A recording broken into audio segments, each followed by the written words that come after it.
Hello everyone, and welcome to Linda's Soup Plants for You. Today I'm going to be repotting this little gorgeous beauty, my piggyback. Her botanical name is a little bit tricky. I'm going to try and pronounce it. It's Tolmii menziesii, I believe. Please don't hold me to that. That's the best I can do. But otherwise known as the piggyback plant. She's gorgeous. She's a prolific grower. She's easy to grow. And those of you that have been following me will know that this plant was very small not too long ago. And look at all her babies. So I am going to be, she's getting a little crowded in here. And I want her to have room to grow up. So I am going to be repotting her into a bigger pot. And I'm also hoping that she'll get, well, I know she will eventually, but I want her to get long enough that I can put a pot right here on this shelf and set the leaf down in there, because the way she propagates is by putting this leaf, see if I can flip it upside down here. So we want this part to be in the soil, just this, and try to keep the leaf itself above out of the soils so it doesn't rot. And it will produce roots right below where this leaf is. And that's how you can get a new plant from here. And my daughter fell in love with this, so I want to get her a cutting going as soon as possible. So I'm going to repot this so it gets bigger. And like I said, hopefully it'll get wide enough that I can put it on that, put an empty pot on that shelf and propagate it. Now, I think that I remember when I had this years ago that I did cut one of these off and set it on soil. I'm sorry, on vermiculite. And I believe it did root. But I don't know for 100% for sure, but I'm pretty sure that I did that. So I could try that, but for now, I just want to try doing it the way that I know for sure will work. I hate to cut anything at all off of this little beauty. But yes, this is the piggyback. So stay with me if you want us to watch the repotting video. And I'm back. So, the first thing we need to do is remove her from her pot. Well, actually, first thing we need to do is get her out of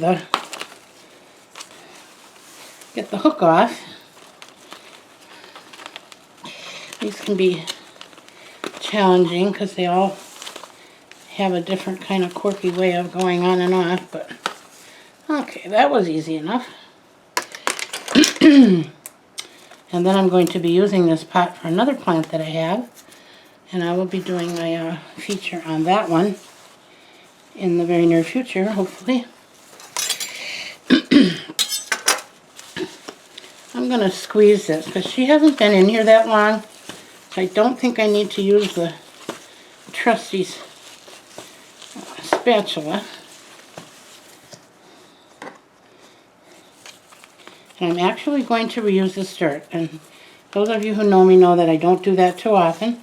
But because she hasn't been in here very long, and I have been treating this as well as the, you know, along with my other plants for my problems that I think I finally overcame. So I'm just going to use the soil that's already in here and then add some to it. I got a drainage thing in the bottom here, and hopefully that'll keep the water from running out because she does like a lot of water. I probably would be better off to put one of my little plastic trays in here, now that I'm thinking about it. I think she'll be okay. See, what happens is this hole here, I know I've talked about this before, it's indented. So inside the pot, it's higher than the bottom of the pot. So I think the idea is This solid part that goes around that open hole is solid.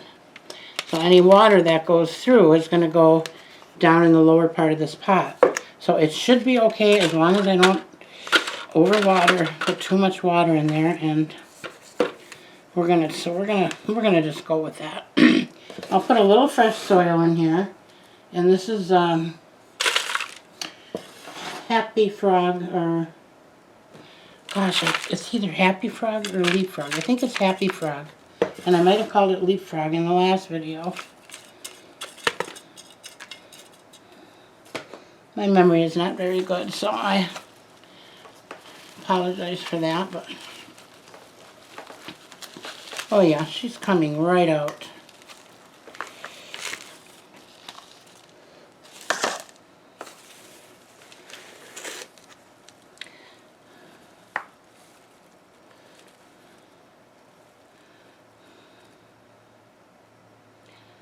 Just taking a closer look here at the soil. I believe that's just sand. I saw something that looked a little interesting and just want to make sure we don't have any larvae going on in here. And I'm not going to do anything with the roots because they're very fine. I'm simply going to set it down in here and add soil. It's just as easy as that. Pick off the little bit of dead stuff. We don't ever want to leave that on the soil. Because remember, for those of you that are new plant parents, you always want to try and keep your plants clean, because that is what attracts many plant pests. Letting them dry out and get stressed. And I had learned on one of the videos from a grower that's third generation, and he said that what a lot of people don't know, and I didn't know it, is that when a plant is stressed, it sends off a pheromone, also known as an odor or a smell, and it attracts certain insects. And I think that was all part of the plan, right? So if your plant is not an indoor plant, it's growing outside, and it starts to have problems, if it sends off that pheromone and attracts those bugs, if the plant dies, the bugs will eat it. And it kind of, my husband calls it the circle of life. Oh, that just reminded me of a story. I gotta go down my side road just for a moment. And I may have told this a long time ago, a year or two ago, but I love birds. We have a lot of bird feeders, and we have a lot of birds. Yeah. I was sitting here one morning. It was a weekend.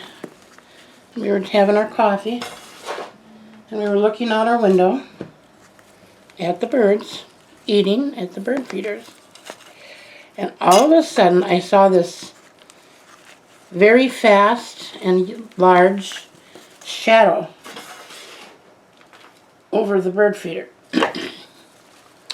And I jumped up and looked out, and it was a hawk with one of my mourning doves in his mouth, and he took off, went up in the tree with it.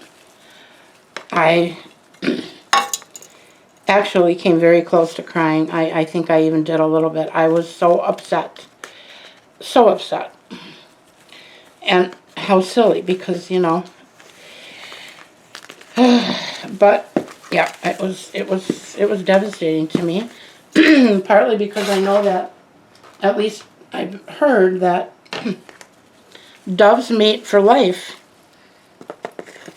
And if you're lucky enough to find your soulmate in life,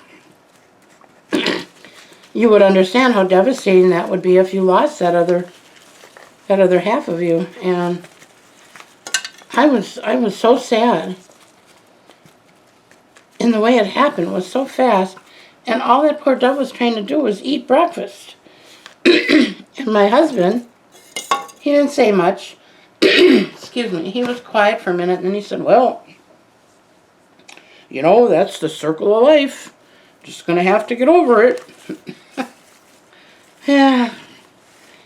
My husband. Man of wisdom.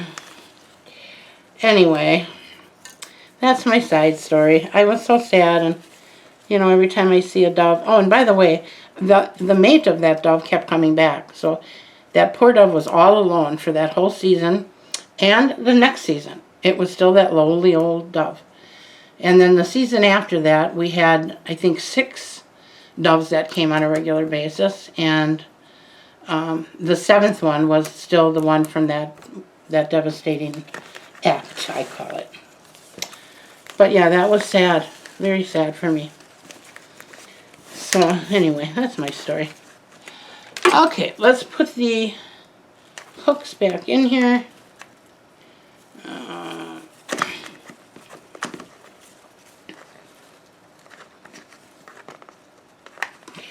don't know why.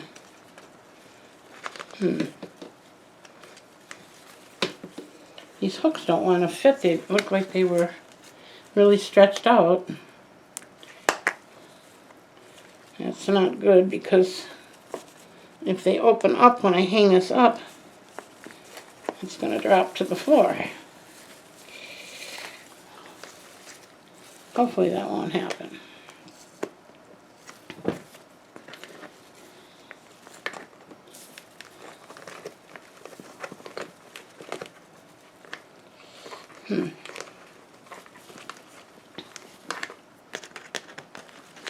I'll just have to make sure they're up in there tight when I hang it, because once they're hung, then the weight of it will hold it. I've never seen that happen before. This is a pot, one of quite a few of them that my daughter got off of her community site on Facebook. Somebody was giving a bunch of pots away free, and my daughter thought of me, and she told the lady, and that lady actually delivered them to her house, which I thought was just really over and above. I mean, what a nice person. Not only was she giving it away free, but she used her time and her gas to drop them off at my daughter's house. That was just amazing to me. So if you are watching me and you are from Muskego, Wisconsin, and that story sounds familiar, and if you're the person that gave her these beautiful pots, thank you so much, because they really came in handy. These are hard to find, and it's not because they're all that and they're all decorative, but they just don't sell these pots in stores. You got to buy a plant to get the pot. So that's the end of that. All right, I am going to hang her back up and give her a little bonide treatment with the granules, which I always do now when I repot something, just to be on the safe side. And hopefully she'll be happy in here and she'll continue growing. It looks like she did need to be repotted. One thing to remember about this plant, folks, is it needs water. If you let it dry out, the leaves will crisp up. But on the other side of that, they overwater very easily. They've got very fine roots, and if you overwater this plant, there's no coming back from it. So if you have to decide whether or not it needs water, walk away and wait another day. It will let you know. It will droop down. I try not to let it get to that point, but oftentimes because I see it every day, it's near where I sit, I can tell if it's not up here anymore, it's down here. It's not completely drooped, but it's starting to droop, and that's usually when I get up and water it. And so far, I've been pretty lucky. So, all right, that's it for my piggyback. stay tuned. Come on back when you see the update on the... I'm going to be doing a propagation on this very soon. And I'm sure you'll want to see that and see the results of that. So come on back, and in the meantime, have a great day, and I'll be back. Thank you for coming. Bye now.